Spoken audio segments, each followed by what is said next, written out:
2016년에 개봉된 밀정이라는 영화가 있습니다. 밀정. 한 번쯤 보셨거나 들어보셨을 겁니다.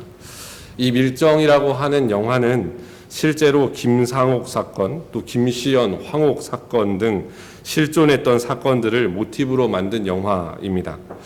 1923년 일제강점기 때에 의열단은 제2차 대규모 암살 폭탄 작전을 감행하기 위해서 중국 상해에서 제조한 폭탄을 서울 경성으로 가져오게 됩니다.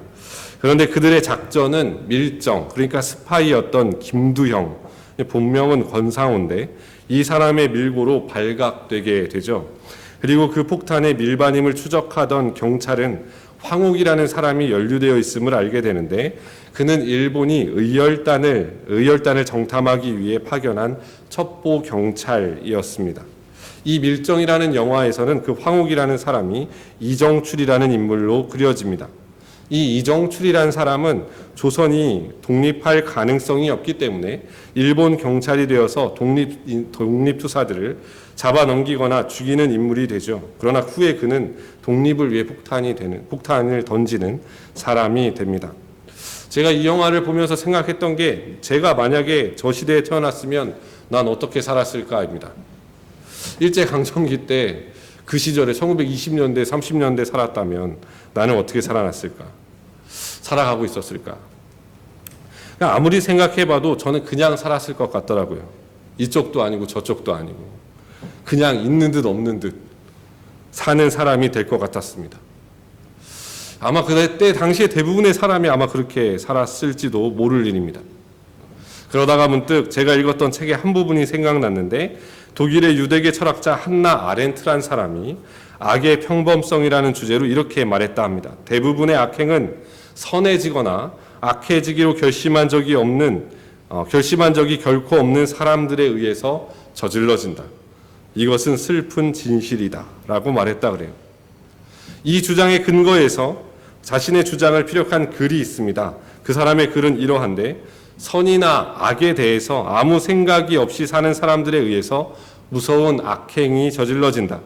아무 생각 없이 집 한 칸 마련하고 밥 세 끼 먹는 것으로 만족하는 다수의 사람들이 있어 주었기에 젊은이들을 고문하고 반대팔을 빨갱이로 몰아넣는 독재가 그렇게 오랫동안 가능할 수 있었다. 무엇이 선이고 무엇이 악인지 골치 아프게 고민할 필요 없이 교회당이 크고 사람 숫자가 많으면 무조건 좋은 것이라고 여기는 사람들이 있었기에 세상에 손가락질을 받는 교회가 존재할 수 있었다 라고 얘기했다고 그래요.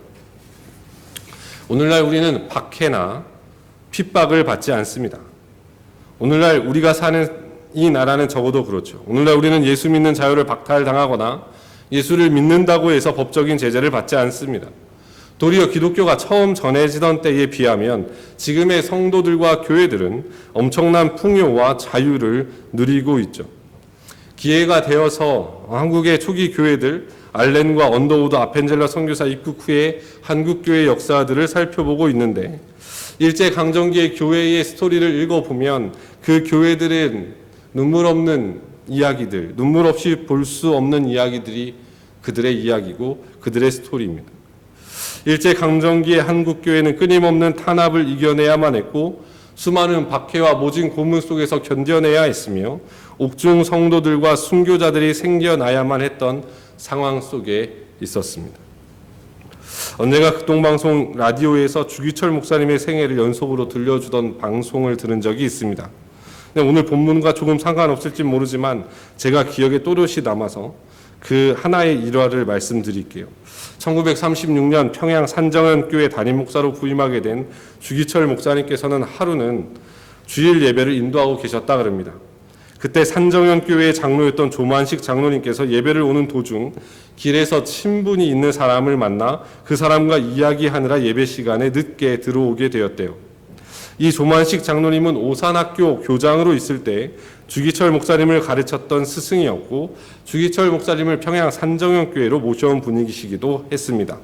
그런데 젊은 주기철 목사님께서 강단에 서서 예배를 인도하시다가 조만식 장로님께서 들어오시는 것을 보고 호통을 쳤습니다. 장로님, 어떻게 장로 직분 맡으신 분께서 하나님을 예배하는 이 시간에 늦으실 수 있으십니까? 자리에 앉지 마시고 그 자리에 서서 예배드리세요라고 통을 쳤대요. 보통 사람 같으면 어떻게 제자가 스승에게 그럴 수 있냐고, 혹은 젊은이가 어떻게 어른에게 예의가 없다고 버릇이 없다고 욕할지 모르지만 조만식 장로님은 그 자리에 서서 예배를 드리셨다 합니다.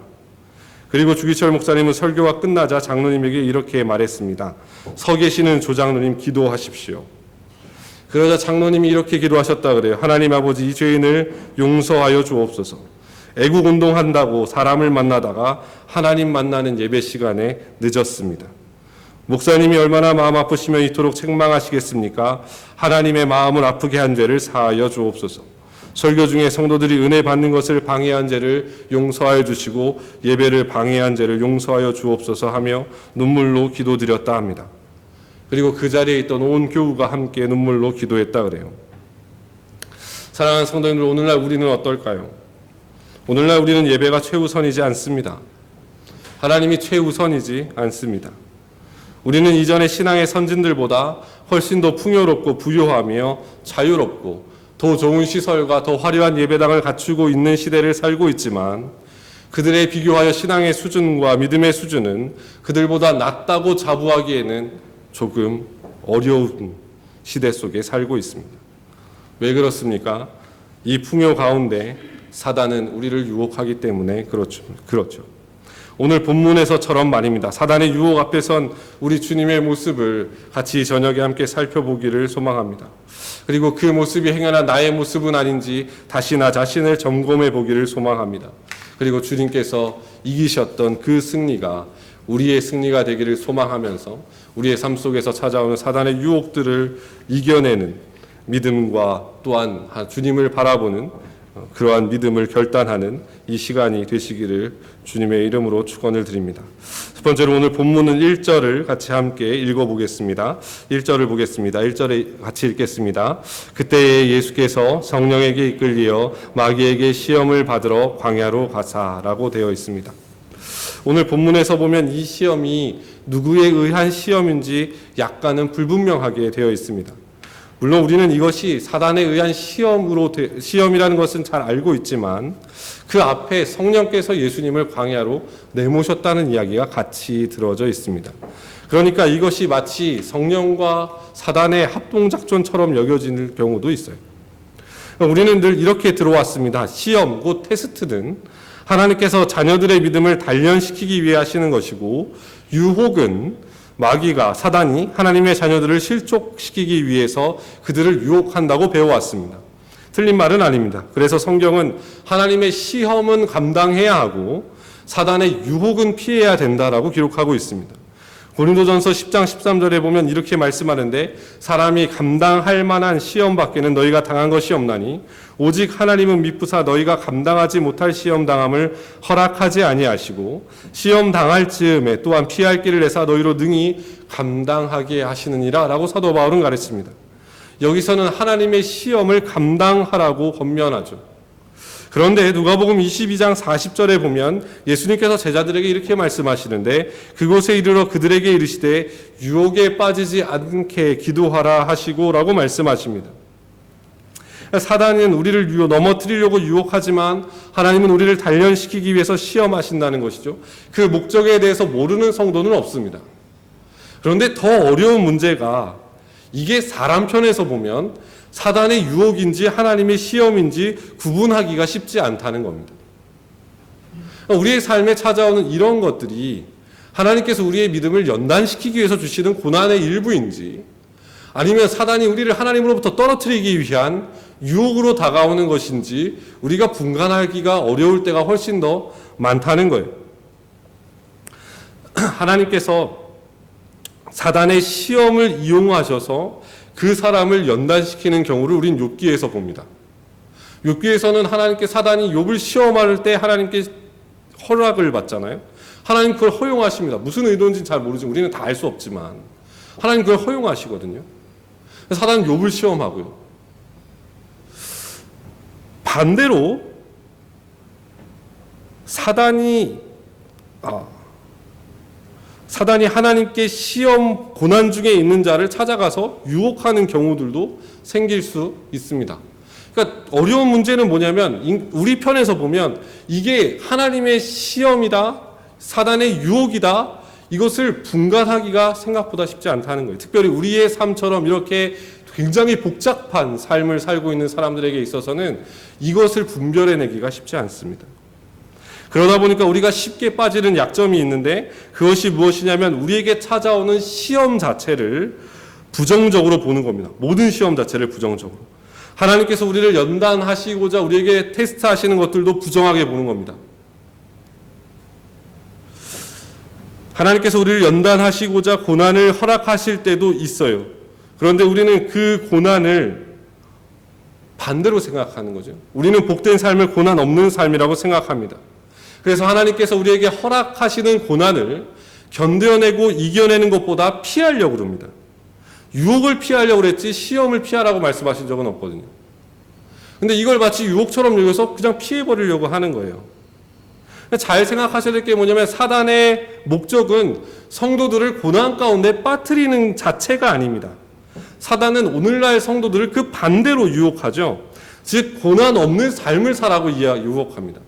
즉 예수 그리스도를 따라가고 하나님을 섬기고 하나님의 약속을 순종하고 하나님의 말씀에 순종하며 따라가다 보면 분명히 우리에게 찾아오는 어려움과 고난과 십자가와 우리가 포기해야 할 것들이 마구마구 생겨나는데 사단은 이거 포기하지 말라고 얘기하는 거예요. 이거 포기하지 않고도 잘 살아갈 수 있다고 얘기합니다. 고난이 없는 삶, 우리는 꿈꾸지만 실제로 고난이 없는 삶을 가장 부추기는 존재는 사단입니다. 잘 생각해 보시면 아시겠지만 우리가 하나님의 말씀에 순종하며 걸어가려고 할 때 우린 먼저 우리 내면의 전투를 치러내야 돼요. 우리 안에서 일어나는 치열한 싸움을 살아야 된다. 우리의 내면적 전투를 이겼다고 할지라도 우리의 환경적인 전투를 뛰어넘어야 됩니다. 그러니까 사단은 그거 자체를 하지 말라는 거예요. 안 해도 된다는 거예요, 그런 거. 왜? 지금 잘 살고 있잖아. 지금 집 있잖아. 차 있잖아. 먹을 거 있잖아. 돈이 있잖아. 하나님의 말씀을 따라가려고 하면 내 자아와 내 욕심을 포기해야 돼요. 내 옛사람을 십자가에 죽여야 됩니다. 그런데 사단은 뭐라고 유혹하냐면 너 십자가 안 죽어도 너 십자가 지지 마. 그걸 왜 져? 네가 뭐하러 져? 그 무거운 걸 왜 지려고 그래? 편안히 가. 그래도 밥 먹고 살잖아. 사단은 우리를 유혹하기 위해 있어서 하나님을 온전하지 못하게 하나님께 온전히 순종하는 것을 방해하는 것, 그걸 최우선의 목적으로 삼습니다. 그래서 사단은 희생이나 자아나 욕심을 포기하지 말라고 그래요. 그저 마음 내키는 대로 예수님 믿으라 합니다. 네가 원하는 대로 예수 믿으라 그래요. 네 감정이 이끄는 대로 예수 믿고 네 기분 좋으면 예수 믿고 네가 업되면 예수 믿고 네 힘들면 믿지 말고 하지 말고. 그래서 종교개혁자 마틴 루터가 뭐라고 말씀하는지 아십니까? 시련이 없는 것, 그것이 가장 큰 시련이다 그랬어요. 고난이 없는 것, 그것이 가장 큰 고난이다. 종교개혁자 마틴 루터의 말입니다. 사랑하는 성도님, 우리 자신의 모습을 한번 이 밤에 살펴보시죠. 우리는 지금 어떠한 상황 속에 놓여져 있습니까? 우리의 신앙은 정말 그리스도를 뒤쫓아가며 뒤따라오는 고난과 십자가를 기꺼이 지고 따라가고 있습니까? 아니면 사단의 끊임없는 유혹 속에서 내가 원하는 대로 예수를 믿고 있습니까? 오늘 본문이 갖고 있는 신학적인 중요한 의미가 있다고 학자들은 얘기해요. 예수님께서 이제 새 인류의 대표로서 광야에서 출애굽한 이스라엘 백성들이 실패했던 그 이스라엘, 옛 이스라엘을 이제 새 이스라엘로 대체하니까 하나님의 백성들을 대표해서 사단의 유혹을 이겨내시고 승리하신 사건이라고 말합니다. 신학적인 의도 중요하죠. 매우 중요합니다. 그러나 저는 이 시간에 이것을 문맥적으로 살펴보려고 그래요. 문맥적으로 이 시험이 갖고 있는 의의를 함께 이야기해 보려고 합니다. 4장 1절을 다시 보시면 4장 1절에 뭐라고 시작하냐면 그때예라고 시작합니다. 근데 그러면 그때에는 언제입니까? 바로 앞단락이에요. 바로 앞단락이 어디냐면 마태복음 3장 13절부터 17절입니다. 마태복음 3장 13절부터 17절까지의 사건을 우리는 잘 알고 있어요. 예수님께서 세례 요한으로부터 세례를 받으시고 올라오실 때에 하늘이 열리고 하나님의 성령이 비둘기같이 예수님 위에 임하시죠. 그리고 나서 마태복음 3장 17절에 보면 하늘에서 음성이 있어 뭐라고 얘기하냐면 이는 내 사랑하는 아들이요 내 기뻐하는 자라, 이런 음성이 있습니다. 즉 하나님 아버지께서 세상을 향해서 이가 진짜 내 사랑하는 아들이라, 이가 내 사랑하는 아들이라, 내 아들이다 선언하신 거예요. 바로 그때에입니다. 4장 1절의 그때에는 바로 그때예요. 바로 그때에 성령께서 예수를 긴급하게 광야로 내모십니다. 왜 그러십니까? 이제 그 3장 17절에 대한 확증, 증거를 광야에서 세상에 보이셔야 되기 때문에 그렇습니다. 그러니까 하나님의 자녀는 사단의 유혹이 안 오는 사람이 아니에요. 반대입니다. 진짜 하나님의 자녀는 고난과 유혹이 찾아와요.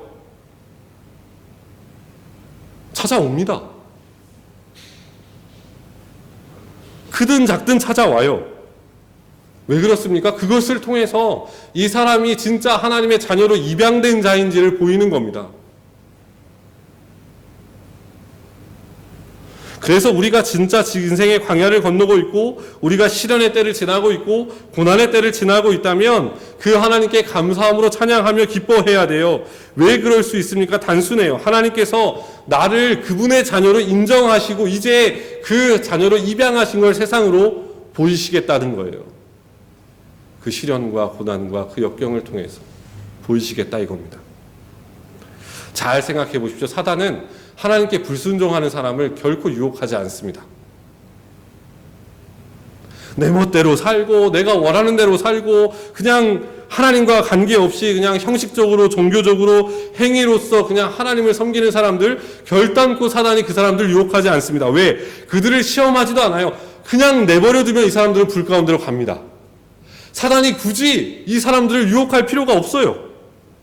도리어 하나님과 더 가까워지려고 하고 도리어 하나님과 조금 더 친밀해져 보려 하고 조금 더 하나님과 함께하는 시간을 더 가지려고 하면 할수록 사단은 끊임없이 찾아와서 두드립니다. 힘들잖아. 바쁘잖아. 이만하면 됐지 뭘 더 하려고 그래. 이만하면 됐잖아. 여기까지 했잖아. 어떻게든 하나님으로부터 멀어지게 해요. 다 누구나 그런 경험 있으실 겁니다. 성경 읽으려고 작심했는데 그날에 뭔가 바쁜 일 생기고 기도하려고 무릎 꿇고 앉았는데 그날따라 전화 그렇게 많이 오고 하나님을 위해서 뭔가를 해보겠다 했는데 그날따라 돈 쓸 때 많아지고 우리가 하나님께로 집중하고 하나님께로부터 더 가까이 나아가려고 발버둥 치면 칠수록 사단은 우리에게 끊임없이 다가와요.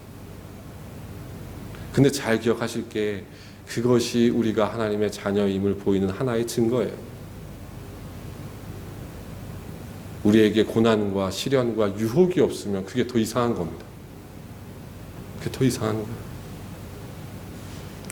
또 한 가지 오늘 본문 1절에서 중요한 단어가 하나 더 나오는데 그 단어가 바로 광야입니다.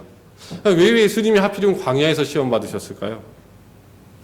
그것은 유혹의 근원 때문에 그렇습니다. 그러니까 우리는 대부분 유혹이 어디로부터 오냐고 생각하냐면 외부로부터 온다고 생각해요. 바깥으로부터 나를 유혹한다고 생각하는데 성경은 그 정반대로 얘기합니다. 즉 유혹의 근원은 이미 내 내면에 있습니다. 이미 내 안에 있어요. 사람 안에 있습니다. 그러니까 사람은 외부로부터 유혹을 받아서 넘어가는 사람이 아니라 내부적으로 이미 부패해 있는 죄악된 본성으로 인해서 유혹을 찾아다니는 사람으로 나옵니다. 유혹에 이끌려지는 사람, 유혹을 찾아다니는 사람, 이렇게 나와요. 예수님께서 마가복음 7장 18절, 20절, 23절에서 이렇게 말씀하세요. 너희도 이렇게 깨달음이 없느냐? 무엇이든지 밖에서 들어가는 것이 능히 사람을 더럽게 하지 못함을 알지 못하느냐? 사람에게서 나오는 그것이 사람을 더럽게 하느니라. 속에서 사람의 마음에서 나오는 것은 악한 생각, 곧 음란과 도둑질과 살인과 간음과 탐욕과 악독과 속임과 음탕과 질투와 비방과 교만과 우매함이니 이 모든 악한 것이 다 속에서 나와서 사람을 더럽게 하느니라. 광야를 생각해 보셨습니까? 광야는 주변에 아무것도 없어요.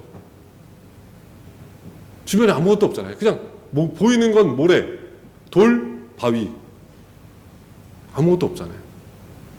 사람의 마음을 확 끌어당길 만한 무언가가 없습니다.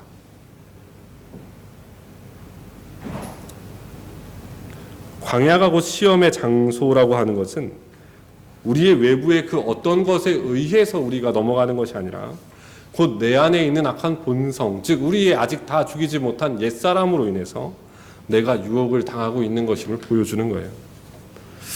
사랑하는 성도님들, 우리의 마음은 어떨까요? 우리는 하나님의 자녀된 자들로서 그 시험과 유혹을 기쁨으로 감당하고 있을까요? 우리의 삶을 잘 살펴보시고 우리의 마음을 잘 살펴보세요. 그 속에 우리가 정말 하나님을 따름으로 인해서 유혹과 시련을 겪어가고 있는지, 아니면 여전히 내 죄악된 본성에 이끌려서 넘어지고 있는지 우리의 신앙의 주소를, 현 주소를 잘 살펴보는 이 밤이 되시기를 소망합니다. 본문 3절과 4절을 같이 읽어보겠습니다. 시험하는 자가 예수께 나와서 이르되 내가 만일 하나님의 아들이여든 명하여 이 돌들로 떡덩이가 되게 하라. 예수께서 대답하여 이르시되 기록되었을 때 사람이 떡으로만 살 것이 아니요 하나님의 입으로부터 나오는 모든 말씀으로 살 것이니라 하였느니라 하시니. 자, 우리가 이 본문을 대할 때 항상 물음표를 갖습니다. 사실비를 굶으신 예수님께서 돌을 떡으로 바꾸셔서 드시는데 무슨 문제가 되는가? 예수님도 사람이신데 배고프시면 드셔야지 사실비를 굶으셔서 죽부터 드셔야 하는가? 온갖 물음표가 다 들죠. 그러나 궁극적인 질문은 이겁니다. 예수님 왜 안 하시지? 이겁니다. 예수님이 그럴 능력이 있으시잖아요. 그럼 왜 안 하시지? 이겁니다. 여기서 우리는 사단이 우리를 유혹하는 중요한 특성들을 파악하게 되는데, 첫 번째 사단의 유혹은 우리가 할 수 있는 것으로 유혹합니다. 잘 기억하셔야 돼요. 사단은 결코 우리가 할 수 없는 것으로 우리를 유혹하지 않아요. 사단은 우리가 할 수 있는 것으로 유혹합니다. 예수님께서도 돌로 떡을 만드실 수 있으셨습니다. 그러나 그렇게 하지 않으셨습니다. 할 수 없기에 못하신 것이 아니라 사단으로부터 유혹을 받으셨기에 안 하신 겁니다. 그러니까 우리도 중요하게 생각해야 될 게 뭐냐면 할 수 있다고 모든 것을 다 하시면 안 됩니다. 내가 모든 것을 다 할 수 있다고 해서 그게 하나님께서 다 인정하시는 게 아니라는 거예요. 그런데 사단은 끊임없이 우리가 할 수 있는 것으로 유혹합니다. 그것이 할 수 있다고 하더라도 그것이 우리를 사단이 유혹하는 것이란 영적인 분별력이 있으면 과감하게 그것을 하지 말아야 됩니다. 그게 신앙의 자세예요. 두 번째 사단의 유혹의 특성은 떡의 문제입니다. 즉 먹고 사는 문제로 우리를 유혹한다는 거예요. 사단의 유혹은 고차원적이지 않습니다. 삼위일체를 설명하라와 같은 어려운 신학적인 문제도 아닙니다. 사단의 유혹은 우리 실생활과 멀리 떨어져 있는 게 아니라 정반대입니다. 우리의 실생활과 아주 밀접하게 관련되어 있고 그 중에서도 가장 필수적인 문제들로 우리를 유혹합니다. 먹고 사는 문제입니다. 예수님께서 받으신 세 가지의 시험 중에서 떡의 문제가 가장 먼저 나오는 것은 곧 그와 같은 이유입니다. 잘 생각해 보세요. 우리가 하나님을 외면하거나 하나님의 말씀에 불순종하거나 하나님의 말씀에 온전하게 순종하지 않을 때 우리가 가장 많이 핑계대는 것이 무엇입니까? 먹고 사는 겁니다. 먹고 사는 것 때문에 못한다는 거예요. 먹고 사는 것 때문에 안 된다는 겁니다. 우리가 먹고 사는 문제가 걸려 있으면 하나님도 잠시 제껴둡니다. 나부터 살아야 되지 않냐고 하나님께 하소연해요. 먹고 사는 문제만 걸려 있으면 사람들은 달라집니다. 성경은 먹고 사는 문제를 부정하지는 않습니다. 일용할 양식을 구하라 하셨으니까요. 그럼에도 불구하고 성경은 그걸 뛰어넘으라고 얘기합니다. 먹고 사는 문제에 매여 사는 인생이 아니라, 먹고 사는 문제로 인해서 허걱대며 사는 인생이 아니라, 그것을 뛰어넘는 삶을 살라고 성경은 얘기해요. 무엇으로요? 믿음으로요. 하나님을 향한 분명한 확신으로요. 하나님께서 하나님의 자녀들을 끝까지 돌보신다는 분명한 확신을 가지고 먹고 사는 문제에 매여 있지 말고 그걸 뛰어넘어서 하나님의 나라를 추구하며 살라고 얘기합니다. 그게 성경이 가르치는 거예요. 그래서 예수님께서 사단의 유혹을 어떻게 이기셨습니까? 첫째로 주님은 인간의 본질이 육적인 먹고 사는 것에 있는 것이 아니라 영적인 생명력에 있다는 것을 강조해서 말씀하세요. 우리가 꼭 붙잡아야 될 진리가 거기에 있습니다. 인간의 생명이 먹고 사는 데 있지 않아요. 그의 영혼의 생명에 달려 있습니다. 그 영혼의 생명이 어디에 달려 있죠? 하나님께 달려 있습니다. 하나님의 주권에 있어요. 큐티 하셔서 아시잖아요. 누가복음에 보면 어리석은 부자의 비유가 나오잖아요. 근데 제가 그 어리석은 부자를 보면서 항상 느끼는 게 뭔지 아십니까? 아, 부럽다. 우리는 그 운명을 보면서 와, 이 사람 어리석은 부자야. 야, 이거 어리석은 부자야. 이건 어리석은 부자라고 말을 하잖아요. 근데 우리가 꿈꾸는 삶이 어떤지 아세요? 다 그런 삶을 꿈꿔요. 넉넉하게 재물을 모아서 내 영혼에게 이르기를 편안히 쉬라. 먹고 마시고 즐기라. 우리가 꿈꾸는 인생이 그거 아니에요. 근데 우리는 아이러니하게도 그 부자를 보면서 어리석은 부자라고 하면서 우리의 삶의 가치는 다 거기에 두면서 살거든요. 근데 하나님은 단도직입적으로 말씀하시잖아요. 이 어리석은 자야. 이 어리석은 자야. 예수님도 오늘 똑같이 얘기하세요. 사람이 떡으로만 살 것이 아니요 하나님 입으로부터 나오는 모든 말씀으로 살 것이라. 하나님의 말씀에 순종하고 그 말씀을 의지하고 그 말씀을 붙잡고 사는 것이 본래 사람의 존재 양식이라는 거예요. 사람이 살아가는 본래의 존재 양식은 밥을 먹고 기도하는 것이 아니라 하나님의 말씀을 붙잡고 그 말씀을 순종하며 걸어가며 살아가는 것이 원래 인간이 창조된 기본적인 목적이라는 거예요. 그러니까 지금 눈앞에 있는 배부름에 목숨을 걸지 말라는 겁니다. 지금 당장 내 눈앞에 있는 배부름 때문에 하나님을 저버리지 말라는 거예요. 지금 내 눈앞에 있는 풍요로움과 여유로움과 부요로움 때문에 하나님을 뒷전으로 멀리하지 말라는 겁니다. 비록 지금 배가 고프더라도, 지금 비록 좀 허기지더라도 하나님의 말씀이 아니라면 먹지 않겠다는 결단이 하나님의 자녀들에게 있어야 된다는 겁니다. 우리는 눈앞의 배부름과 눈앞의 이익을 위해서 하나님의 말씀에 쉽게 불순종합니다. 당장의 이익이나 당장의 편안함, 당장의 내 이익을 위해서 때로 하나님께서 기다리라고 말씀하시지만 움직이고 뛰어가고 달려갑니다. 그러면 절대 사단의 유혹을 이길 수 없습니다.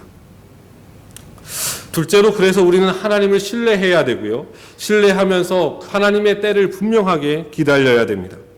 우리가 함께 읽지는 않았지만 마태복음 4장 11절에 보면 그 모든 시험이 다 끝난 뒤에 이에 마귀는 예수를 떠나고 천사들이 나와서 수종드니라라고 말씀해요. 여기서 수종이라는 헬라 말이 디아코네오라는 말인데 원래 이 헬라어 단어는 식탁에서 시중을 드는 것을 의미합니다. 그러니까 우리가 지금 배고프다 할지라도 그럼에도 불구하고 하나님을 향한 믿음을 잃어버리지 않고 하나님께 순종하고 인내하며 하나님의 때를 기다리며 나아갈 때 하나님께서는 당신의 때에 우리 앞에 그분의 식탁을 차려놓으시고 우리를 영접하신다는 거예요. 그래서 다윗이 시편 23편에서 이렇게 노래하는 겁니다. 주께서 내 원수의 목전에서 내게 상을 차려주셨다. 우리는 내 상 차리기 바쁘죠. 내 상 만들기 바빠요. 마치 내가 상을 차리지 않으면 내일이라도 당장 죽는 것처럼 삽니다. 그러나 하나님의 말씀은 그렇지 않아요. 하나님의 때에 하나님은 반드시 그분의 상을 차려주십니다. 그분의 자녀들을 그냥 내버려 두시지 않아요. 굶어 죽으라고 내버려 두시지 않는다는 겁니다. 마지막 세 번째입니다. 우리보다 먼저 그 시험을 통과하신 주님의 도우심을 구해야 돼요. 우리의 힘으로는 결코 이 유혹을 이길 수 없음을 솔직하게 고백해야 됩니다. 늘 밥벌이와 자녀 교육이라고 하는 현실적인 유혹 앞에서 번번이 넘어짐을 고백해야 돼요. 그리고 주의 도우심을 간절히 구해야 됩니다. 주님께서 이미 승리하셨기에 우리도 그 뒤의 승리를 따라갈 수 있습니다. 그래서 주님의 도우심으로 이 유혹을 이겨내야만 합니다. 신학자 헬무트 틸리케라는 사람이 이렇게 말했어요. 보라, 나는 내가 힘입어 살고 있는 그분을 경기장 안으로 불러 모신다. 사단아, 내가 겨뤄야 할 상대는 그분이시고 내가 아니다. 그분은 나의 태양이시요 나의 방패시다. 보라, 나는 전적으로 그로 말미암아 살고 있는 것이요 사단아, 내가 주는 떡으로 사는 것이 아니다. 그러한 이유 때문에, 아니 오직 그 이유 하나만으로 나는 하나님의 아들인 것이다. 그러나 너는 결코 이해하지 못할 것이다 라고 고백했다 그래요. 사랑하는 성도들, 우리 또한 이러한 고백을 하면서 우리의 삶을 살아가야 돼요. 우리의 삶의 현장은 치열한 영적인 전투의 현장입니다. 하나님의 말씀에 순종하면 순종하려 할수록 사단은 끊임없이 찾아와서 우리를 유혹하고 쓰러뜨리려고 넘어지려고 하죠. 그 경기장에 내가 서 있는 것이 아니라 나는 주님과 함께 서 있는 겁니다. 그 경기장에 나 홀로 서 있는 것이 아니라 이미 승리하신 주님과 함께 서 있는 우리입니다. 그러니 그 주님을 의지하고 그 주님의 도우심을 구해야 돼요. 그때 우리는 사단의 유혹으로부터 승리할 수 있는 겁니다. 저 마귀는 우리를 삼키려고 입 벌리고 달려와도 주 예수는 우리의 대장되니 끝내 싸워서 이기리라. 그것이 우리의 찬송이고 우리의 고백이고 우리의 믿음의 선포입니다. 말씀을 정리하겠습니다. 사랑하는 성도님들, 이 예배 시간이 맞춰지고 다시 내일 해가 뜨면 우리는 다시 일상으로 돌아가겠죠. 그러면 다시 먹고 사는 문제로, 애들 키우는 문제로, 또 여러 가지 우리의 삶의 치열한 문제들로 우리는 그 현장 속에서 치열한 영적인 전투를 하며 싸워 갈 겁니다. 그리고 또 그 순간순간마다 찾아오는 사단의 유혹들을 우리는 맞이해야 하겠죠. 그러나 우리 앞서가신 예수 그리스도를 바라보시고 사단의 유혹 앞에서도 하나님의 말씀만을 순종하며 그 유혹을 능히 이겨내신 주님을 기억하셨으면 좋겠습니다. 그래서 그 주님을 의지하여 유혹 많은 이 세상 속에서 하나님의 말씀을 붙잡고 그 약속을 신뢰하며 사는 하나님의 사람들이 되셨으면 좋겠어요. 먹고 사는 문제를 뛰어넘으셨으면 좋겠습니다. 먹고 사는 문제에 갇혀서 거기에 억눌려서 그 짐을 지어가면서 하나님 바라보기에는 목이 너무 아파서 바라보지 못하는 그런 사람들 되지 마시고 정말 우리의 먹고 사는 문제를 가볍게 뛰어넘어서 그 하나님의 나라를 소망하고 바라보며 살아가는 그런 그리스도인들이 되셨으면 좋겠어요. 이민자의 삶이 고단하죠. 저도 힘듭니다. 저도 늘 먹고 사는 문제 늘 어려워해요. 새벽에 아파트를 청소하고 내려가서 청소도구를 정리하기 전에 제가 제일 먼저 하는 게 있습니다. 기도입니다. 근데 제 기도가 뭔지 아세요? 하나님, 오늘도 60불 벌게 해주셔서 감사합니다. 그게 제 기도입니다. 그게 제 기도예요. 다른 거 없습니다. 제 힘으로는 할 수 없는 일이라는 거, 제 능력 밖의 일이라는 거, 그리고 아주 적은 돈이지만 이 돈을 가지고 우리 식구들을 먹이고 아이들을 학교를 보내고 이곳에서 살아가게 하신다는 거, 저는 그것에 감사할 뿐이에요. 사랑하는 성도님들, 먹고 사는 문제로 한숨 안 지셨으면 좋겠어요. 먹고 사는 문제로 낙심하지 않으셨으면 좋겠습니다. 절망하지 않으셨으면 좋겠고요. 도리어 하나님께서 돌보신다는 분명한 확신을 가지고 사셨으면 좋겠어요. 떡의 문제를 뛰어넘어서 떡의 문제를 뛰어넘어서 정말 하나님께서 돌보시는 하나님의 자녀들로, 하나님의 사람들로 온전히 세워지는 사랑하는 모든 성도님들 되시길 주님의 이름으로 축원을 드립니다. 하나님 아버지 감사합니다. 하나님 이 시간에 함께 하나님의 말씀을 나누고 또 함께 그 말씀을 삼고하며 하나님 우리의 모습을 되돌아보고 살펴보게 하신 아버지 하나님 감사합니다.